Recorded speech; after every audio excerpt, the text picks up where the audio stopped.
할렐루야. 오늘은 사사기 18장의 말씀을 함께 보도록 하겠습니다. 저는 책을 읽는 것을 좋아합니다. 하지만 읽다가 여러 가지 이유로 중간에 포기하는 책들이 있습니다. 너무 우울한 책입니다.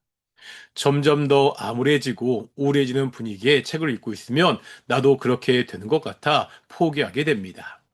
사사기를 읽다 보면 마치 이런 기분이 듭니다. 가면 갈수록 침울해지고 어두워지는 분위기입니다. 성경책이 아니라면 그냥 읽다가 놓고 싶습니다. 우린 그동안 여러 사사들의 이야기를 보았습니다. 처음 하나님의 뜻에 합당한 사사들도 있었지만 점차 그 사사들도 문제를 보이기 시작하지요. 마지막 사사인 삼손에 가서는 그 정점을 찍습니다. 막장이라도 불러도 전혀 송색이 없는 아주 한심한 모습을 보였기 때문입니다.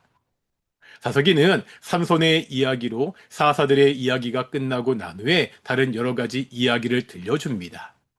그런데 이 이야기들도 한심하고 답답하기는 마찬가지입니다. 사사기 18장에는 일개의 사사가 아니라 이스라엘의 한 지파가 갈 때까지 간 모습을 볼 수 있습니다. 바로 단 지파입니다. 단 지파가 그들이 거주할 땅을 구합니다. 이때 5명의 사람을 뽑아서 정탐꾼으로 보냅니다. 이 정탐꾼들은 미가의 집에 유숙하게 됩니다. 그러다 나중에 단 지파가 군사들을 끌고 왔을 때 미가의 집에서 우상을 빼앗고 제사장도 자신들이 데리고 갑니다. 단 지파가 떠난 다음에 미가는요, 이웃 사람들을 모아서 단 지파를 찾아가 따집니다. 이때 미가가 단 지파에게 하는 말을 잘 살펴보면 이들이 서로 얼마나 헛된 것에 목숨을 걸고 있는가를 알 수 있습니다. 미가는 이렇게 말합니다. 24절 상반절에 보면 내가 만든 신들과 제사장을 빼앗아 갔으니. 미가는요, 그 신들을 자신이 만들었다고 주장합니다. 이 미가의 주장은 맞지요? 사사기 17장에 보면 미가는요, 은을 가져다가 은장색에게 주어서 신상을 자기가 스스로 만들었습니다.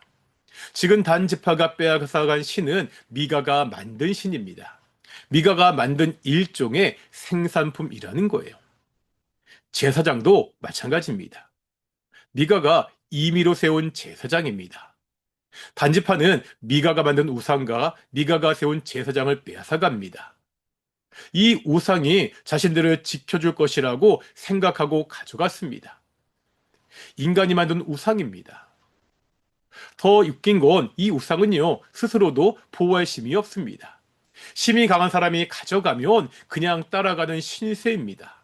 그런데도 이 우상이 자기를 지켜줄 것이라고 믿고 집에 모셨던 미가나 그 우상을 빼앗아가는 단지파 사람들이나 한심하기 그지없습니다. 단지파는 이런 한심한 짓을 아주 나쁜 방법으로 하고 있습니다. 자신의 것을 찾으러 온 미가를 협박합니다. 그냥 보내지 않으면 미가와 미가 가족의 생명도 보장하지 못한다는 협박입니다. 이 말을 듣고 미가는 그냥 돌아가게 됩니다. 지금 단지파가 무슨 짓을 하고 있습니까? 그동안 사사기에 보면 하나님을 버린 이스라엘 백성이 이방 민족들에게 괴롭힘을 많이 당했습니다. 하지만 이제 이스라엘 민족을 괴롭히는 자가 같은 이스라엘 민족이 되었습니다. 시대가 이렇게까지 가버렸습니다. 우상은 사람이 만든 것입니다. 아무런 힘이 없습니다. 그런데도 이 우상을 의지하면서 죄를 짓고 있습니다. 이 헛된 우상을 의지하면서 자신의 형제는 돌아보지 않습니다. 우리는 어떻게 살고 있죠? 하나님을 의지하며 살고 있습니까? 사람이 만든 우상을 의지하며 그렇게 살아가고 있습니까? 험한 세상이라고 이야기합니다. 이 험한 세상, 오직 하나님을 의지하며 살아가는 귀한 성도들이 될 수 있기를 소망합니다. 기도하시겠습니다.